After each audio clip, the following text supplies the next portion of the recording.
오늘 로마서 7장 1절에서 13절까지 함께 읽었습니다. 오늘 본문의 큐티 설명란에 보면요, 맨 위에 큰 제목 밑에 녹색깔 글씨로 작게 쓰여 있는 글이 있는데요, 그 글을 보니까요, 구원은 율법의 지배 아래 벗어나 그리스도의 통치 아래로 들어가는 일입니다 라고 기록되어 있습니다. 구원은 율법의 지배 아래서 이제 벗어나서 그리스도의 통치 아래로 들어가는 일을 말하는 거라고 하죠. 오늘 이 설명을 해주기 위해서 사도 바울이 또 법을 가지고 이야기합니다. 그 당시에 이런 법이 있었다고요. 1절부터 3절까지의 법을 보면은 남자가 여자랑 결혼을 하잖아요. 그럼 결혼했을 때 남자가 죽지 않았는데 여자가 다른 남자랑 그런 간음을 하게 되면 그건 법적인 처벌을 받게 되죠. 근데 남편이 죽고 난 다음에 그 여인이 다른 사람과 만나서 결혼을 하면은 누군가를 만나게 되는 거는 이제 자유가 될 수 있다. 그러니까 남편이 죽고 난 이후에 만일 남편이 죽으면 그 법에서 자유롭게 되나니 다른 남자에게 갈지라도 음녀가 되지 아니한다고 되어 있는 법이 있었는데, 마찬가지로 율법도 이와 동일한 효력이 있다라고 이야기를 하는 거죠. 여러분, 율법은요, 계명이랑 똑같은 이야기잖아요. 율법은 죄를 깨닫게 해주는 거룩하고 선한 것이라고 오늘도 보면은 기록되어 있더라고요. 12절에 보니까요, 이로 보건대 율법은 거룩하고 계명도 거룩하고 의로우며 선하도다. 아멘. 율법은 거룩하고 선한 거라고 이야기합니다. 위에 또 보면은 18절에 보면요, 7절에 보면요, 그런즉 우리가 무슨 말을 하리요? 율법이 죄냐? 그럴 수 없느니라. 율법으로 말미암지 않고는 내가 죄를 알지 못하였으니 곧 율법이 탐내지 말라 하지 아니하였더라면 내가 탐심을 알지 못하였으리라. 율법을 통하여서 죄를 깨닫게 될 수 있기 때문에 율법은 나쁜 것이 아니라고요. 이것 때문에 내가 이게 죄였구나라는 것을 알 수 있었기 때문에, 그래서 어떻게 되는 거예요? 우리가 나는 죄인이구나라는 것을 깨닫기 위해서, 나는 이 율법을 지킬 수 없는 존재로구나라는 것을 깨닫게 하기 위해서는 이 율법이 우리에게 필요하다는 거죠. 근데 이 율법을 통해서 내가 죄인인데 이 죄의 문제를 그럼 어떻게 해결해야 되느냐?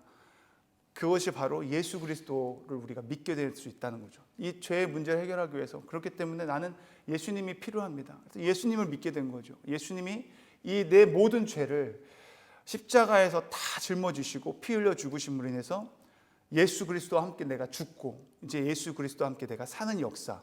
그래서 어제 말씀을 보면 그 전 말씀 세례를 예를 들어서 사도 바울이 이야기해 준 것처럼 우리가 율법을 통해서 죄를 깨달아서 이제 예수 그리스도를 필요로 해서 예수를 믿음으로 말미암아 우리가 구원을 얻었는데, 그래서 은혜 아래 머물러야 되는 우리가 또 율법을 통해서 내가 나의 연약한 이 죄, 우리가 구원을 받았지만 죄를 안 짓나요?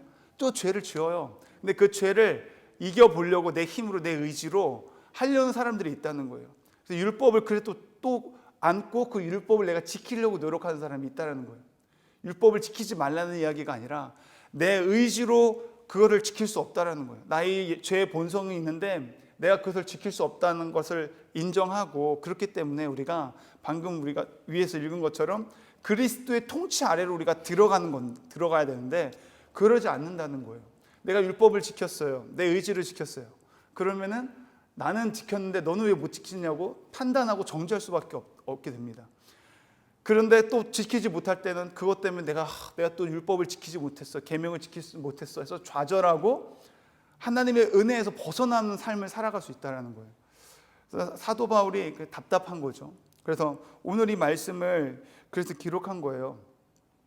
율법은 너무나 좋은 것이고 선한 것, 의로운 것이다, 거룩한 것이다, 죄를 깨닫게 해주기 때문에. 그런데 그것을 통해서 네가 죄를 이길 수 있지는 못할 거다라고 이야기하는 거예요. 그러면은 죄를 어떻게 하면 이길 수 있는가? 거기에 대해서 사도 바울이 콕 집어서 읽어줬던 것이 오늘 말씀을 보니까 6절에 있더라고요. 6절을 우리 함께 읽어보겠습니다. 시작. 이제는 우리가 얽매였던 것에 대하여 죽었으므로 율법에서 벗어났으니 이러므로 우리가 영의 새로운 것으로 섬길 것이요 율법 조문의 묵은 것으로 아니할 것이니라. 아멘. 답이 보이십니까? 우리가 이제는 영의 새로운 것으로 섬길 것이라고 이야기하고 있습니다. 영의 새로운 것으로. 뭐예요? 그리스도의 영. 우리가 아까 처음에 서두 읽었던 이 해설에 보면은 그리스도의 통치 아래로 들어가는 거잖아요. 구원이라는 것은 그리스도의 영으로 말미암아 우리가 이제 살아가야 되는 것인데, 그리스도의 영은 성령을 이야기하는 거죠. 그래서요, 갈라디아서 5장에서는요 이것을 육체와 함께 그 정과 욕심을 십자가에 못 박았다라고 이제 설명을 하고 있는데, 오늘 말씀에 봐도 6절 말씀에 이제는 우리가 얽매였던 것에 대하여 죽었다고 이야기하는 것이, 이 얽매였던 것이 뭐예요? 육체에 우리가 얽매였던, 육체에 얽매였던 것에 대하여 이제 우리가 죽었다라는 것입니다. 갈라디아서 5장에서도 그걸 동일하게 육체와 함께 그 정과 욕심을 십자가에 못 박았다라고 이제 표현을 해요. 동일한 이야기입니다. 육체에 얽매였던 것을 이제 얽매였던 것에서 죽었다는 것이 내 정과 욕심을 십자가에 못 박았다라는 말과 동일하게 갈라디아서에서 사도 바울이 이야기하죠. 자, 한번 갈라디아서 5장 22절에서 25절까지 말씀을요 제가 한번 읽어보겠습니다. 오직 성령의 열매는 사랑과 희락과 화평과 오래 참음과 자비와 양성과 충성과 온유와 절제니 이 같은 것을 금지할 법이 없느니라. 그리스도 예수의 사람들은 육체와 함께 그 정과 욕심을 십자가에 못 박았느니라. 만일 우리가 성령으로 살면 성령으로 행할지니라. 아멘. 십자가에 우리의 모든 정과 욕심을 다 십자가에서 못 박았다. 육체에 얽매였던 것들에 대해서 우리가 죽었다. 그럼 이제 어떻게 사는가? 우리가 성령으로 이제 살게 됐다라고 이야기를 하는 거죠. 성령으로 살게 되면요, 이 성령의 열매를 맺게 된다는 것입니다. 이 성령의 열매는 좋은 거잖아요. 근데 이거를 내가 맺을 수 있는 것이 아니라는 거예요. 내 힘으로, 내 의지로 성령의 열매를 내가 맺어야지, 이럴 수 없다는 거예요. 내가 계명을 지켜야지, 내가 율법을 지켜야지, 그럴 수 없다는 것입니다. 이제는 내가 십자가에 못 박아 죽었고 얽매였던 것에서 죽었으므로, 그 죄에 대해서 죽었으므로 우리가 성령으로 살게 되면 성령으로 이 열매를 맺고 행할 수 있게 된다. 오늘 본문의 말씀처럼 이러므로 우리가 영의 새로운 것으로 섬기게 될 것이다. 그래서 마태복음 19장 26절 말씀에 보니까요, 예수님께서 저희를 보시며 가라사대 사람으로는 할 수 없으되 하나님으로서는 다 할 수 있느니라. 아멘. 하나님이 하실 수 있는 것, 사람으로 할 수는 없으나 하나님으로 말미암아 할 수 있다. 요한복음 15장 4절에서 6절 말씀을 보니까요, 내 안에 거하라 나도 너희 안에 거할 것이다. 가지가 포도나무에 붙어있지 아니하면 저절로 가시를 맺을 수 없음같이 너희도 내 안에 있지 아니하면 그러하리라. 나는 포도나무요 너희는 가지니 저가 내 안에 내가 저 안에 있으면 이 삶은 과실을 많이 맺나니 나를 떠나서는 너희가 아무것도 할 수 없음이라. 사람이 내 안에 거하지 아니하면 가지처럼 밖에 버리워 말라지나니 사람들이 이것을 모아다가 불에 던져 사르느니라. 아무런 능력이 없는 삶을 살게 됩니다. 주님과 연합하지 않으면요, 주님께 붙어있지 아니하면 그 가지는요 그냥 말라 비틀어질 수밖에 없어요. 이 가지가 뭐라고, 내가 열매를 맺겠다고, 내가 성령의 열매를 맺겠다고 맺을 수 있을까요? 그 가지가 붙어있지 않으면 안 됩니다. 성령에 충만하고 성령의 임재 안에 들어가 있지 않고 내가 예수님과 연합되어지지 않고 예수님을 주인 되는 삶을 살지 않으면요, 반드시 우리는 말라 비틀어질 수밖에 없어요. 저와 여러분이 포도나무 되시는 예수 그리스도 안에 접붙여져서 그분과 연합되어서 살 수 있는 저와 여러분이 되었으면 좋겠습니다. 그러면 열매는 저절로 맺게 된다는 거예요. 내가 선한 삶을 살고 내가 계명을 지켜야 하지 않아도 그 계명대로 살아가는 삶을 살아갈 수 있게 된다는 것입니다. 성령 안에서 예수님과 연합되어 살아갈 수 있는 저와 여러분이 되시기를 주님의 이름으로 축원합니다. 아멘. 마지막으로 11절에서 13절을 함께 읽을까요? 시작. 죄가 기회를 타서 계명으로 말미암아 나를 속이고 그곳으로 나를 죽였는지라.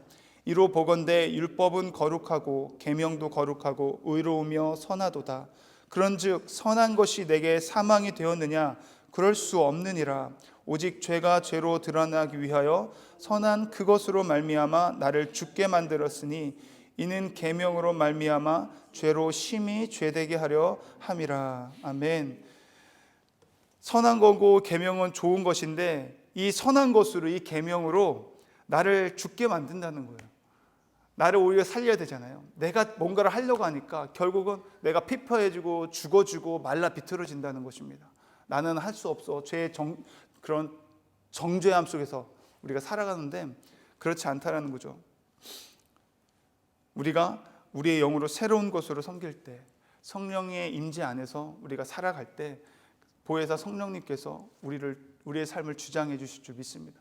그래서 열매를 맺는, 그래서 영생에 이를 수 있는 열매를 맺는 우리 주 예수 그리스도 안에 머무를 때 저와 여러분이 그 주님 안에 머물고 은혜 안에 거하여서 정말 오늘도 성령으로 말미암아 풍성한 삶의 열매를 맺을 수 있는 저와 여러분이 됐으면 좋겠습니다. 아멘. 기도하시겠습니다.